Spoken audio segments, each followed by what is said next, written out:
Merci beaucoup, Racine. Merci pour cette présentation.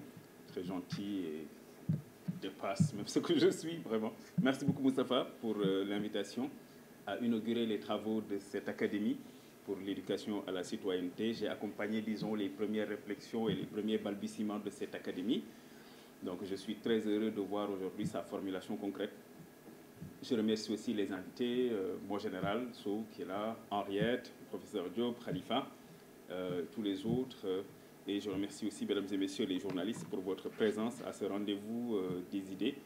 Donc, à ce premier rendez-vous des idées, et je suis convaincu qu'il ne sera pas le dernier de cette académie montée par mon très cher ami Moustapha. Aujourd'hui, nous entamons donc, ces travaux par un thème très intéressant et très d'actualité, à savoir le politique et ses impacts dangereux sur la démocratie. Et il n'est pas un hasard d'en parler dans un contexte de campagne électorale et sur lequel, bien entendu, je reviendrai tout à l'heure.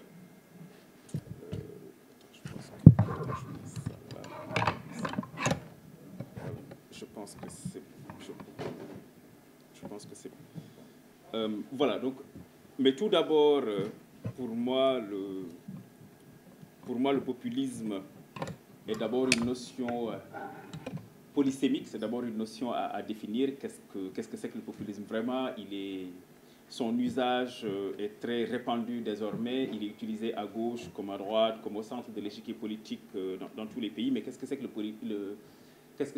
ce mot valise finalement, dont la racine devrait, à mon avis, nous indiquer la signification concrète? Alors, on n'a pas beaucoup de temps, donc je vais résumer un peu par rapport à ce que j'avais prévu de décliner dans ma conférence. Alors, le populisme, il y a un rapport, il y a un radical. Donc, peuple, le populisme n'est pas une idéologie, contrairement à ce que certains disent. Le populisme est une démarche politique. Le populisme est une méthodologie politique qui aspire à instaurer un rapport direct entre le peuple et les élites qui incarnent le pouvoir. Le populisme se propose de parler au peuple réel, d'enjamber les corps intermédiaires et diriger une frontière aussi bien politique que symbolique que discursive entre le peuple et les élites. Et le populisme, Racine l'a mentionné dans son propos liminaire, il peut être de gauche, effectivement, comme de droite. De gauche, très rapidement, il y a beaucoup de travaux qui font autorité, notamment les travaux de Chantal Mouffe et d'Ernesto Laclau, notamment dans leur ouvrage, je pense que tout le monde a lu, qui s'appelle Hégémonie et stratégie socialiste, qui est paru en 1985, où les deux auteurs, l'un argentin et Mouffe et belge, considèrent que la gauche d'inspiration marxiste ou d'inspiration maoïste, en tout cas la gauche traditionnelle, ne prend pas en compte les nouvelles revendications des espaces politiques, des espaces publics démocratiques. Et la gauche ne prend pas en compte aussi les nouvelles préoccupations dans les démocraties libérales, notamment ces préoccupations-là des cadres, des bases militantes, mais aussi des sympathisants de gauche. Qu'il y avait un hiatus entre certaines avancées sollicitées par les mouvements de foule et ce que la gauche proposait en elle-même comme projet doctrinaire. Et parmi ces préoccupations-là, on peut parler de l'écologie, on peut parler du féminisme, on peut parler de certaines minorités devenues beaucoup plus audibles et beaucoup plus audibles. Et tout ceci, pour Chantal Mouffe et Laclau, demander de remplir ce qu'ils appelaient des signifiants vides, c'est-à-dire la notion de leader, la notion de peuple, la notion de pouvoir, la notion de gouvernance, était devenue pour une partie de la gauche qui ne se reconnaît plus dans le mouvement maoïste et dans le mouvement marxiste classique, ne se reconnaît plus dans ces définitions-là et voulait avoir, disons, une satisfaction de ces préoccupations, malheureusement auquel le marxisme ne répondait pas forcément. Et Mouffe, dans sa définition du concept de populisme, jugeait que la politique n'est pas un espace seulement d'accord, mais la politique est surtout n'est pas un espace où chacun produit des idées dans une forme de linéarité, mais en fait que chacun produit des idées et que tout ceci générait ce que Chantal Mouffe appelait un espace agonistique, c'est-à-dire un espace entre adversaires qui ont des divergences et dont l'adversité devait nourrir la démocratie, devait nourrir le politique au sens de gestion et de gouvernance de la cité. Et là, le mot agonistique est différent agonisme est différent d'antagonisme. Parce que Mouffe considérait que la politique est un espace certes de conflictualité, mais n'est pas un espace d'expression des inimitiés. C'est-à-dire là, elle diverge de Carl Schmitt, qui considérait la politique comme un rapport d'antagonisme entre amis et ennemis. Mouffe parlait d'espace agonistique, donc d'espace de confrontation des idées entre des adversaires. Et là, pour préciser quand même, je définis le populisme de gauche, que certains appellent aussi le populisme progressiste. Et son usage a été très fréquent ces 10-15 dernières années, notamment dans des mouvements qui ont subitement connu une forme d'apogée, avant pour certains de péricliter et de perdre le pouvoir. Donc l'usage des termes et des thématiques et des méthodes du populisme de gauche s'est remarqué chez la France insoumise avec les campagnes de Mélenchon, notamment sa campagne de 2007 que certains appelaient une campagne gaulo-mitterrandienne, une campagne inspirée par le penseur Chantal Mouffe. Les courants aussi, comme le Podemos en Espagne, ont utilisé le populisme de gauche, des courants comme Syriza en Grèce. On a vu aussi tous les travaux de l'aile gauche du Parti démocrate américain, notamment sous la houlette de Bernie Sanders, avec notamment des parlementaires qu'on appelle le New Left aux États-Unis, avec Alexandra Ocasio-Cortez, avec Rashida Tlaib, etc., etc. Mais là où le populisme de gauche s'est quand même beaucoup plus exprimé, c'est en Amérique latine. Mais là, il y avait un terreau fertile, avec notamment la théologie de la libération, qui est une doctrine de l'Église catholique, une doctrine de l'Église populaire, dont est ici d'ailleurs le pape François. Le chercheur français Pierre Rosanvallon nous explique en 5 éléments comment peut-on, selon lui, définir le populisme. Pour lui, d'abord, premièrement, il y a une conception du peuple. C'est ce que je disais aujourd'hui, ce que je disais tout à l'heure. Donc, en fait, le populisme vient d'abord du mot peuple, c'est-à-dire instaurer un rapport entre le peuple et les élites. Et le populisme flirte les égos du peuple, considère que le peuple est l'alpha et l'oméga dans la démocratie et dans l'expression du politique. Deuxième axe de définition, Rosanvallon parle de la démocratie directe, c'est-à-dire ce que j'appelais tout à l'heure le rejet des corps intermédiaires, le fait d'enjamber les syndicats, les forces sociales, les partenaires sociaux pour instaurer ce rapport direct, certains peuvent dire le rapport de face à face entre les élites et le peuple. Troisièmement, la mise en œuvre de ce qu'il appelle de la représentation. Et là, on va vers les théories italiennes de ce qu'on appelle le décisionnisme démocratique. C'est-à-dire que la politique est un rapport d'incarnation. La politique est un rapport de représentation. Les idées, certes, sont intéressantes, les méthodologies et les stratégies sont intéressantes, mais quelle est la figure qui représente un courant politique? Quelle est la figure qui représente un projet politique? Et quelle est la figure qui représente une idée politique censée pénétrer les masses pour espérer gagner un dividende politique? Quatrièmement, certaines thématiques sont quand même très liées à l'expression du populisme, par du protectionnisme, d'une forme de valorisation de l'idée de nation, le souverainisme, le fait d'insister sur la sécurité, le fait d'insister sur la souveraineté du peuple.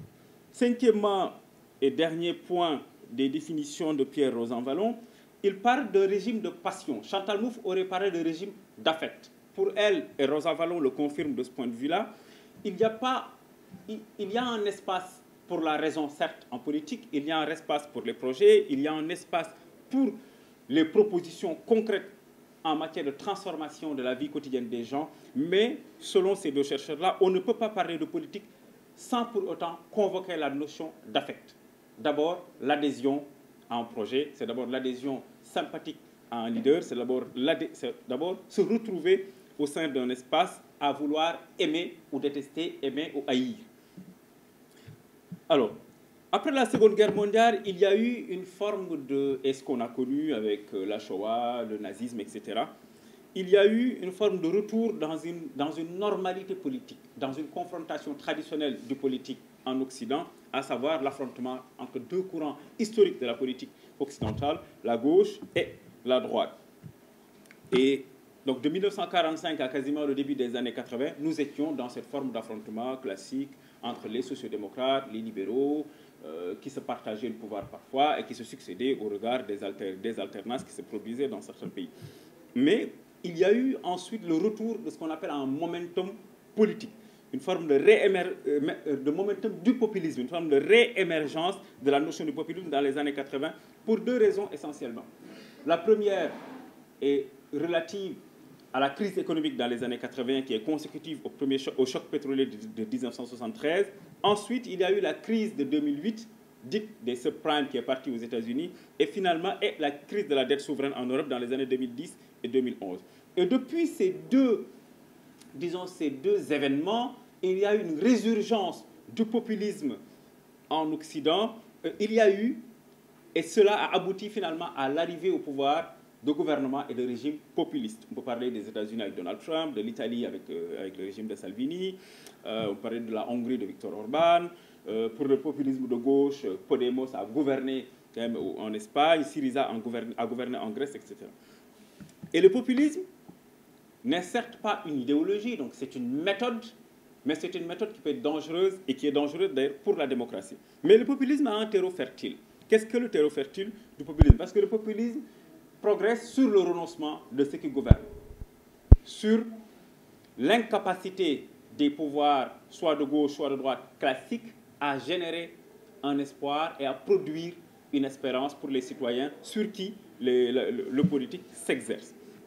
Les terreaux fertiles du populisme, on peut les citer très rapidement. Il y a d'abord le poids de la mondialisation et l'exclusion de millions, de milliards même de citoyens des chaînes, des circuits économiques, des circuits financiers et des chaînes de production logistique internationale.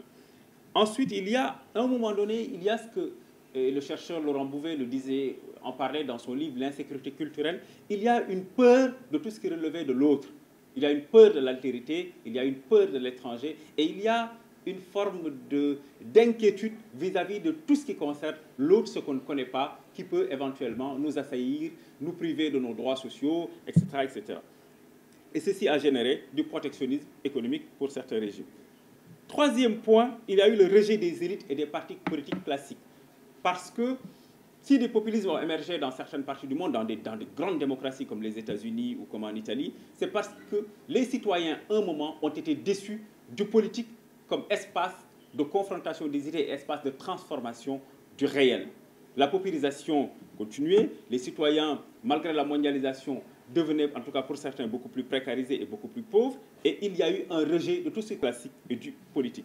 Et ceci a généré ce que Stanley Cohen a appelé dès 1972 la panique morale. C'est la panique morale de certaines sociétés qui considèrent qu'elles ont été envahies soit par les musulmans, soit par des immigrés, soit par, en tout cas, des peuples ou des méthodes, ou par aussi juste des aspects de la modernité. Et ces populations-là ont eu une espèce de séisme, ont eu une espèce de panique morale qui a généré des séismes dans les sociétés. Pour ce qui nous concerne, nous, plus précisément en Afrique, il y a eu aussi des aspects, disons, des questions ou des événements qui ont accéléré, disons, le processus politique d'avènement du populisme. Il y a eu d'abord la résurgence d'un discours souverainiste en Afrique, parce que 60 ans après les indépendances, les citoyens d'Africains, notamment d'Afrique francophone, n'ont pas vu fondamentalement leur vie quotidienne changer. Il y a eu ensuite la question du franc CFA, devenu un peu l'épouvantail de tous les populistes et de tous les dogmatiques, de tous les économistes, disons, imprudent sur la question de la monnaie et sur la question de l'économie, mais qui est considéré en tout cas comme une ligne de fracture entre les courants politiques classiques et les courants dits populistes. Et il faut préciser que le rôle joué par des activistes comme Kémy Séba, que nous avons hébergé dans notre pays pendant 7-8 ans, en lui donnant la parole d'ailleurs toutes les semaines à la télé, a pu produire chez les citoyens, notamment les plus jeunes, un imaginaire de rejet de tout ce qui concerne l'institutionnalisation du pouvoir, tout ce qui concerne la nuance, la sérénité et la production d'un imaginaire de progrès, de justice et de transformation sociale, mais dans le sérieux et la crédibilité. Autre question qui un peu génère les passions, elle est relative aux bases françaises. Beaucoup de citoyens africains, notamment les plus jeunes, ne peuvent pas concevoir que 6 décennies après les indépendances, qu'il y ait encore des soldats d'une puissance étrangère, notamment de l'ancienne puissance coloniale, en tout cas disposer encore de bases sur le territoire.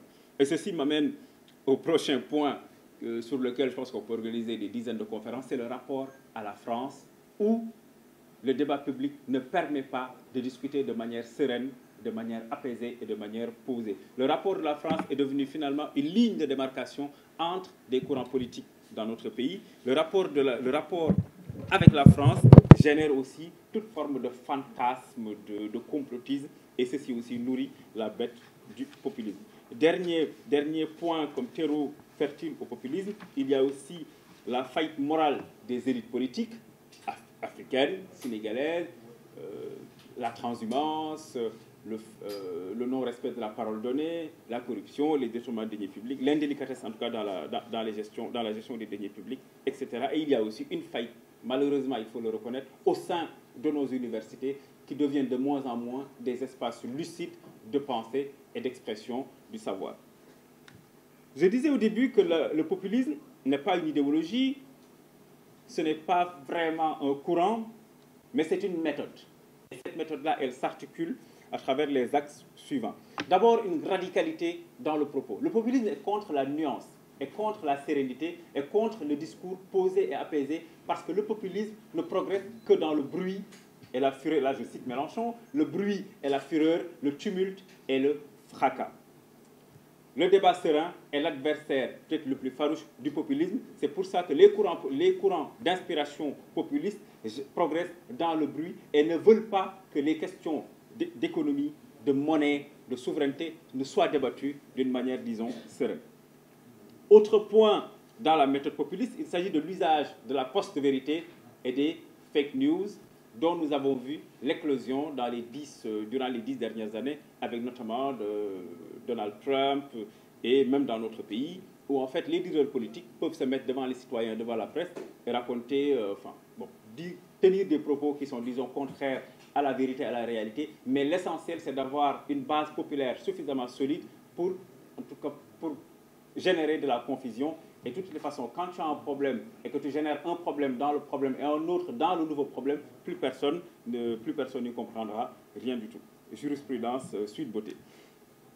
Le populisme progresse aussi, acte aussi ce qu'il appelle la définition d'un vrai peuple. Parce que pour le populisme, le peuple n'est pas une entité disparate où chacun a le droit d'avoir un avis ou une opinion sur quelque sujet que ce soit. Le populisme évoque un vrai peuple, c'est-à-dire la notion qu'on retrouve, et j'y reviens tout à l'heure, chez les salafistes et certains mouvements néo-nazis à l'époque ou fascistes, notamment dans l'Italie fasciste ou dans l'Allemagne nazie, d'un peuple pur. Hitler parlait de la race aryenne. Donc, en promouvant l'idée d'un peuple pur, c'est-à-dire qui ne ment pas, un peuple soucieux de vérité, un peuple soucieux d'orthodoxie, etc. Et en fait, le populisme flirte cette notion de vrai peuple, de peuple pur, pour délégitimer les intellectuels, délégitimer les élites classiques, délégitimer aussi toute personne qui serait appelée à tenir un propos contradictoire. Le populisme, enfin, c'est la démagogie dans les propositions, avec un seul objectif, le fait de flirter les passions tristes, parce que de toutes les façons, le populisme n'a pas vocation au début à arriver au pouvoir, elle a vocation à turbuler le système, à générer de la confusion pour que finalement plus personne n'y comprenne rien. Alors, le populisme est un danger pour la démocratie pour toutes les raisons que je viens d'évoquer, car le populisme est l'adversaire de la paix, car il ne progresse que dans la violence, la confrontation armée, voire le rejet de toute opinion critique. Or, la démocratie est un espace de délibération où chaque citoyen dispose de sa propre voix et que malgré les désaccords, les gens peuvent quand même converser dans une urbanité et dans une société civilisée. Le moteur du populisme, c'est la barbarisation de la société, c'est sa décivilisation pour que toutes les digues de sérénité et de crédibilité cèdent et qu'enfin qu'on arrive dans le régime de la bestialité et de la violence. Le Sénégal a connu des moments populistes. Le Sénégal n'a pas vraiment jusque-là connu de... Le PDS a été dans un moment populiste jusque dans les années 90. On connaît tout le monde se rappelle des événements, tout le monde a lu ou s'est documenté un temps soit peu sur les événements de 1988, avec notamment les voitures brûlées, les attentats à l'époque de certaines bandes. Et on est même allé jusqu'à l'assassinat d'un juge constitutionnel. Mais le PDS, à la base, est un parti social-démocrate. Moustapha ne me démentira pas. Le PDS, à la base, est un parti travailliste. C'est pour cette raison, pour certains qui ont le sens de l'observation, que son mouvement de jeunes s'appelle l'UJTL, l'Union des jeunesses libérales travaillistes. Et le travailliste est une doctrine social-démocrate, social-libérale. Donc, initialement, le PDS est presque, disons, un mouvement de type social-démocrate, mais tendance radicale, tendance radicale, socialiste, avec les médécistes,